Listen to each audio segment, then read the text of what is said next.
Hi everyone! So a while back I got asked to do a video tutorial on how I plan my mini albums.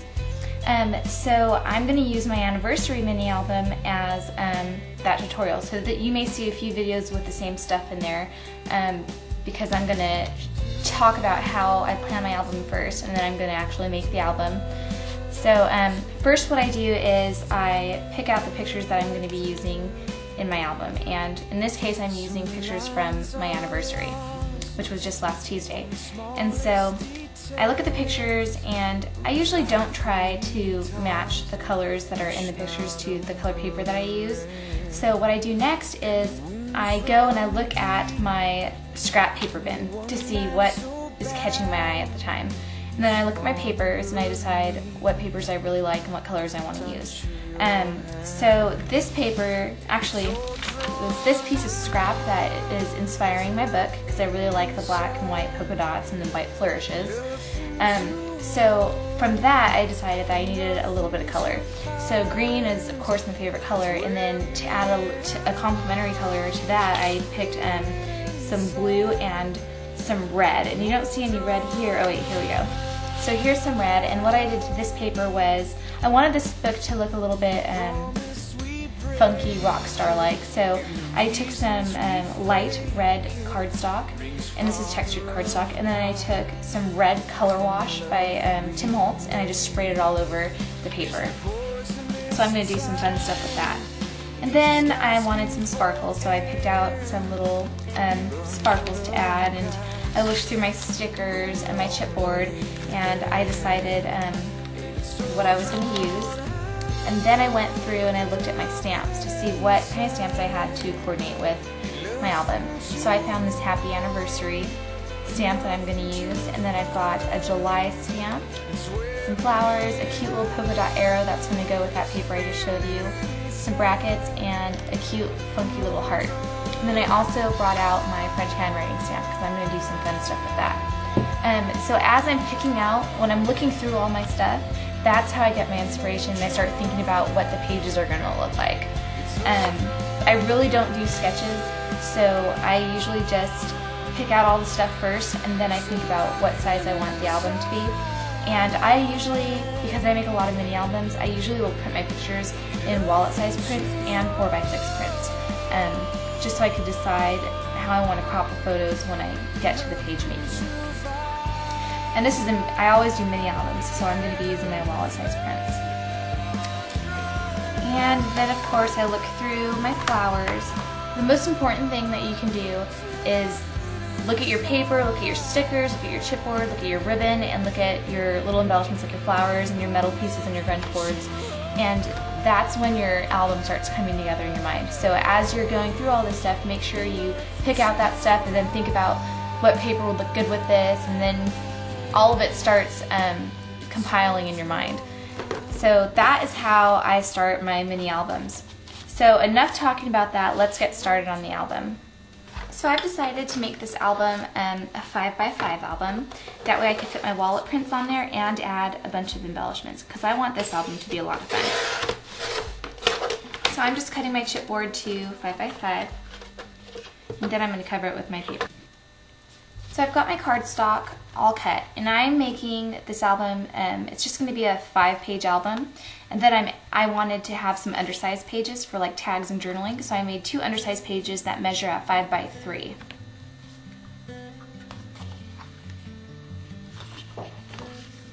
Now I'm just deciding what I want the cover to look like, and I want to do something fun, and I want to add a lot of color, and I like all these papers. So I'm going to try to incorporate these papers into the cover somehow. And I really like this green. So this is actually a piece of scrap that I had. So I think I'm going to do something like that for the cover with this background. And then I want to put the word love on the cover. Now I'm going to customize this chipboard, so it's not going to be these colors. And I think I'm going to do them, probably in black would be best bet, but I think I want some color in there.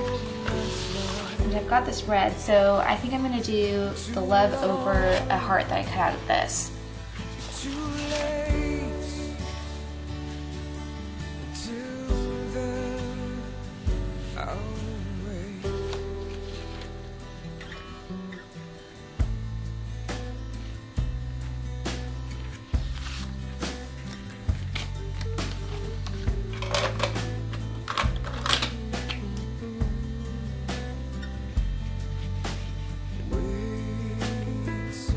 I'm just going to glue this down onto this paper because I'm going to cut out. I got a lot, nice thick layer of glue there. And I'm just going to stick that on there like that. And I'm going to take the same scissors that I used to make that scallop edge. And I'm just going to go back over it, slightly outlining the turquoise paper.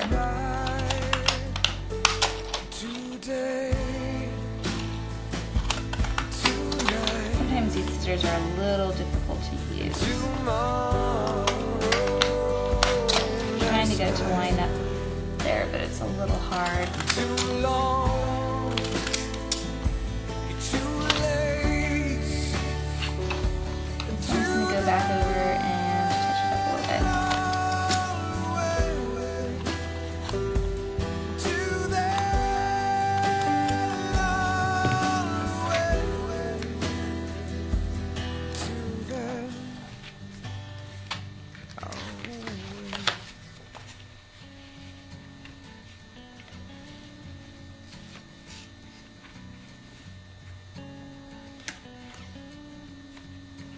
I think that's how I want that to be on there. So once more, I'm grabbing my glue again.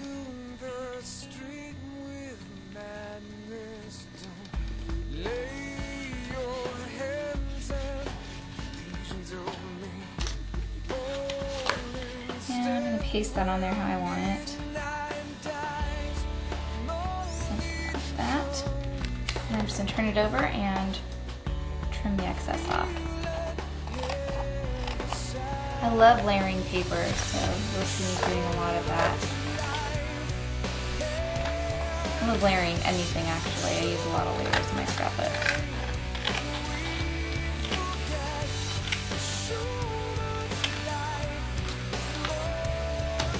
Okay. So that's about how I want it to look. Now I'm just going to cut out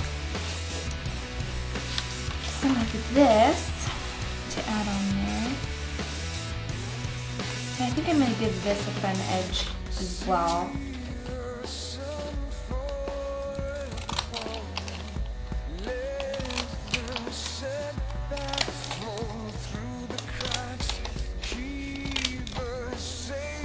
These are some cute wavy scissors I found at the Dollar Tree store, by the way. I love a Dollar Tree store for some reason. And I'm going to add a little bit more of a colored edge to this. So I'm going to go ahead and put the rest together since you're...